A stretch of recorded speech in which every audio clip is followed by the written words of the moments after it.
सृष्टि बचपन से ही दिखने में सुंदर नहीं थी, लेकिन अमीर बाप की बेटी सृष्टि पर उसकी माँ जान छिड़कती। मेरी बेटी कितनी प्यारी है, भगवान सबको सृष्टि जैसी बेटी दे। सृष्टि धीरे धीरे बड़ी होती है।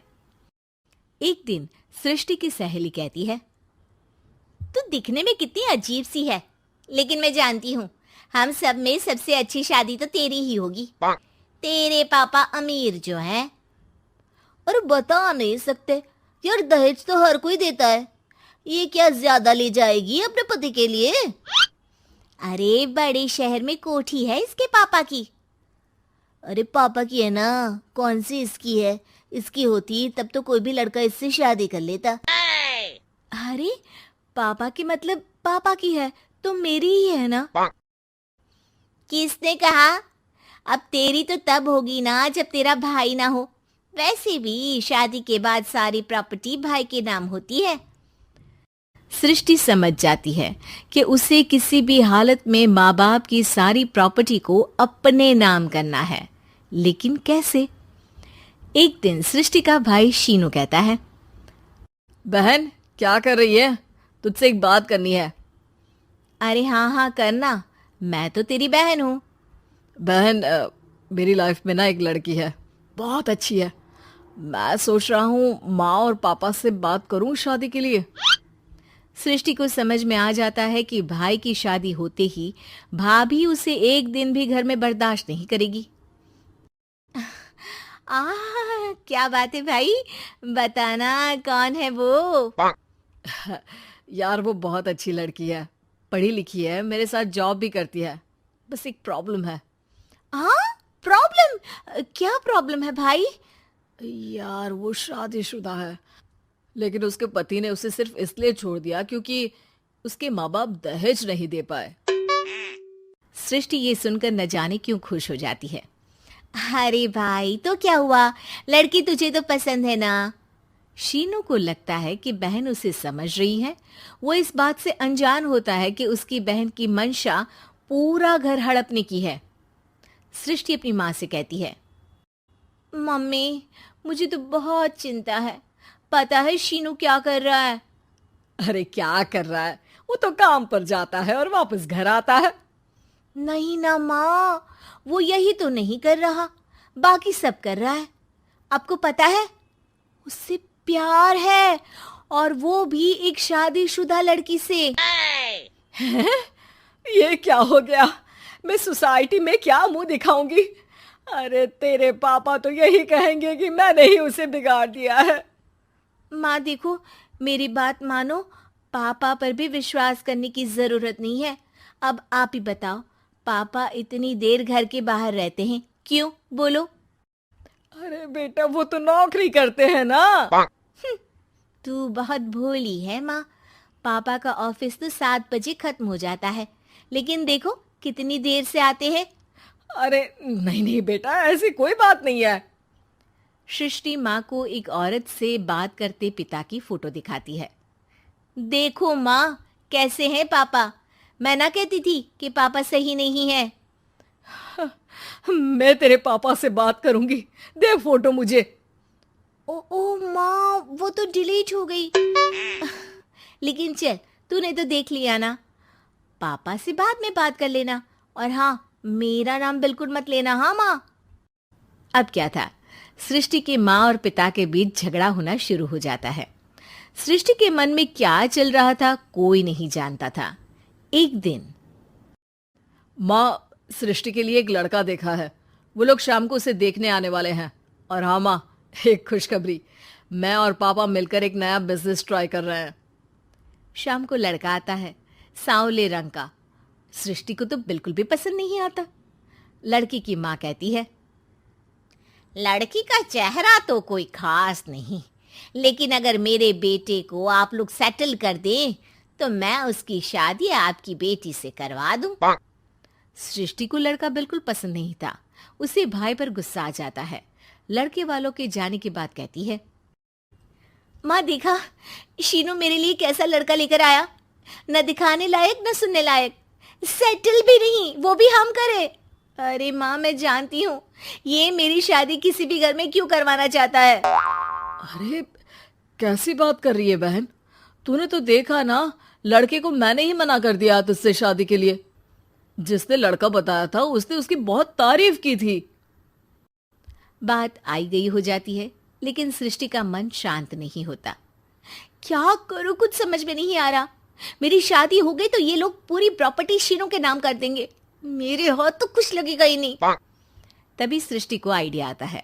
वो किसी वकील को फोन करती है।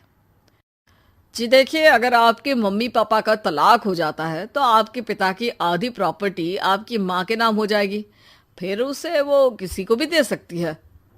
सृष्टि अब माँ को बेटे के खिलाफ भरती है। माँ, शीनू पर नजर रखा करो। वो जिस लड़की के प्यार में है ना, वो शादीशुदा है। यहाँ आएगी, सारा पैसा, रुपया, जमीन, जायदाद सब हड़प लेगी। पापा का भी हाल तुमसे छुपा नहीं है। ऐसा ना हो कि मैं और आप एक दिन सड़क पर भीख मांगे। हे भगवान, मैं तो जीते जी मर जाऊंगी अगर ऐसा हो गया तो। ऐसा हो गया नहीं माँ, ऐसा ही होगा। अभी समय है, आगे का सोच लो। मैं तो कहती हूँ पापा से आधी प्रॉपर्टी लेकर अलग हो जाओ। पापा की आधी प्रॉपर्टी भी हम लोगों को अगर मिल जाती है ना, तो अगले 7 जन्म सफल समझो। बेचारी माँ बेटी के कहने पर पति से तलाक लेकर अलग हो जाती है। सृष्टि अब पैसों से गाड़ी और अपने दूसरे महंगे शौक पूरे करने लगी। उसके दोस्त भी उसके पैसे इस्तेमाल करते। सृष्टि, कल तुम कहाँ थी? मैं सारा दिन घर पर अकेली थी। तो मैं क्या करूं? मैंने ठेका तो नहीं लिया है ना तुम्हें संभालने का। माँ को सृष्टि से ये उम्मीद नहीं थी। वो बैठकर रोने लगती है। वहीं उसका पति यानी कि सृष्टि के पिता आ जाते हैं। मैं जानता था कि तुम्हारा यही हाल होगा, तो आपने मुझे रोका क्यों नहीं? मैं रोकता तो तुम रुकती क्या? सृष्टि के कहने पर तुमने मुझ पर अपने बेटे पर शक किया, लेकिन तुम ये भूल गई कि कैसे हम दोनों ने मिलकर जीवन में इतना सब खड़ा किया। माँ पति के गले लग जाती है। मुझे माफ कर दीजिए, मैंने आपकी कमाई का एक बड़ा हिस्सा गवा दिया। कोई बात नहीं, तुम साथ हो तो मैं ऐसी 7 प्रॉपर्टी खड़ी कर दूंगा। तभी वहां सृष्टि आ जाती है रोते हुए। माँ, मयंक ने मुझे छोड़ दिया। वो बोल रहा था जब तक मेरे पास पैसे थे तब तक ही वो मेरे साथ था। पापा, माँ, मुझे माफ कर दीजिए। कहानी है रामपुर गांव की, जहां के मर्द महिलाओं को हमेशा नीचा दिखाने की कोशिश में रहते। अरे अभी तक खाना नहीं आया, क्या मुझे एक और शादी करने की जरूरत है? नहीं जी नहीं, ऐसा मत करना, वरना मैं कहाँ जाऊंगी। खाना लेकर मैं अभी आई जी। गांव की पंचायत में भी फैसले हमेशा औरतों के खिलाफ ही रहते। मैं जो फैसला सुनाता हूँ वो भगवान की आज्ञा होती है। इस लड़के ने अपने मन से शादी करके अच्छा नहीं किया। लड़के को घर भेज दो और इसकी शादी इसकी जाति की किसी लड़के से करवा दो, लेकिन ये लड़के, इसे तो गांव के बाहर निकाल दो। नहीं नहीं जमींदार साहब, ये क्या बोल रहे हैं? ऐसा नहीं हो सकता। मेरी बेटी मासूम है, इसे अच्छे बुरे की समझ नहीं है। अरे कहाँ जाएगी ये बेचारी? कहाँ जाएगी? इतनी चिंता है तो पूरे परिवार का गांव निकाला कर देते हैं। बेचारे पूरे बसे बसाए परिवार को गांव छोड़ना पड़ता है। चाहे जो हो, अगर बेटियों को कंट्रोल नहीं कर सकते तो गांव में रहने का कोई मतलब नहीं है। यहाँ औरतों को दब कर रहना होगा। कोई भी अपने हिसाब से कुछ नहीं कर सकता, सब ईश्वर की मर्जी से ही होगा। तभी गांव का एक आदमी दौड़ा दौड़ा आता है। सरपंच साहब, जमींदार साहब, वो कालिया है ना, उसकी बेटी पढ़ने के लिए शहर जा रही है। अच्छा, ये कब हो गया? और कालिया की हिम्मत कैसे हो गई ऐसा करने की? लेकर आओ उसे और उसकी बेटी को। बस फिर क्या था, हाजिर हो जाते हैं कालिया और उसकी बेटी सरपंच के सामने। और कालिया, ये क्या सुनने में आ रहा है? बेटी को इंजीनियर बना रहा है तू? और ये बता, गांव में तो स्कूल नहीं है, फिर कहाँ से इतनी क्लास पास कर गई तेरी बेटी? राधा, जो कि कालिया की बेटी है, उसे लगता है कि सरपंच उसकी तारीफ कर रहे हैं।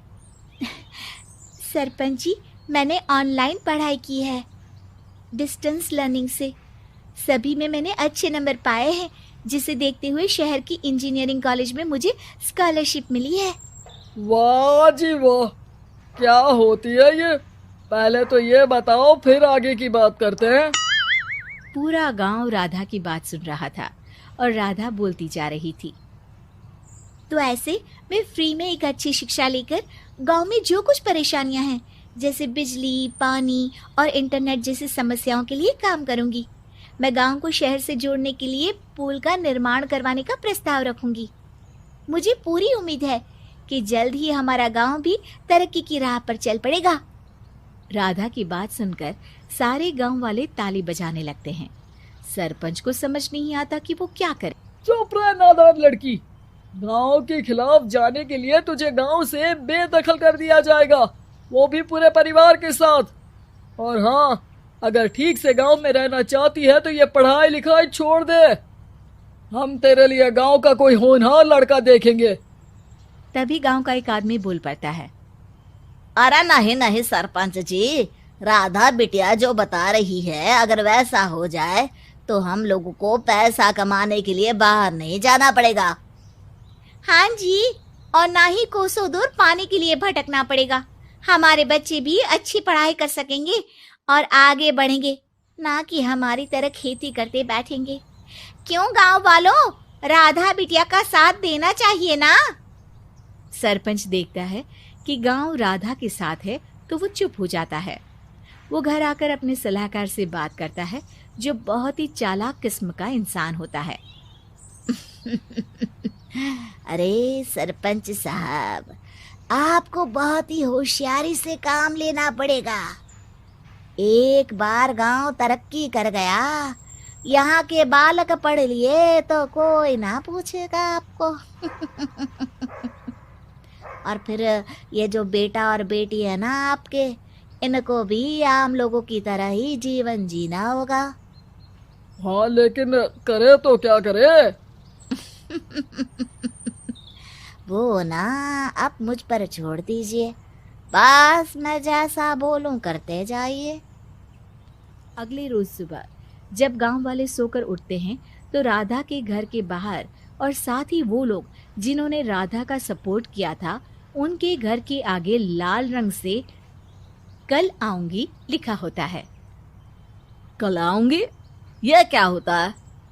अरे यह तो खून से लिखा है, लगता है कोई भूत प्रेत या चुड़ैल का साया है। चलो सरपंच जी के पास चलते हैं।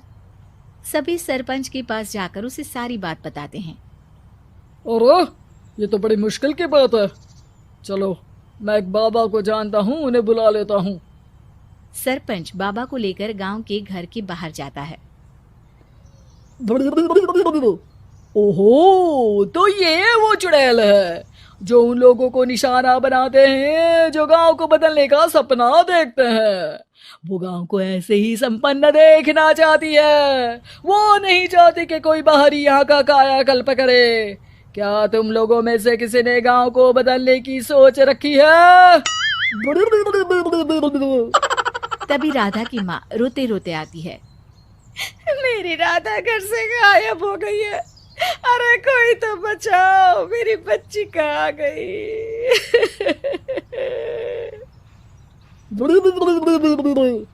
ले गई वो चुड़ैल, तेरी बच्ची को ले गई।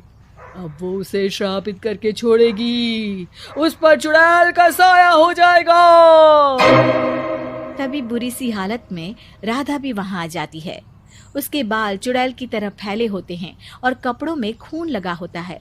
सभी राधा को देखकर डर जाते हैं। माँ, पता नहीं मुझे कौन उठा कर ले गया था। अरे दूर दूर हो जा चुड़ैल, अब हम लोग इस गांव में नहीं रुकेंगे। अरे कैसे बातें कर रहे हैं आप? कल तो आप मेरे भरोसे गांव का हुलिया बदलने, अपने बच्चों को पढ़ाने और तरक्की उन्नति की बात कर रहे थे, तो आज क्या हो गया आपको? ये फिर तुम लोगों को बहकाएगी। ये चुड़ैल गांव में आ चुकी है, ऐसे ही ये तुम्हारे घर के बच्चों को भी ले जाएगी। गांव वाले राधा को गांव से बाहर निकाल देते हैं।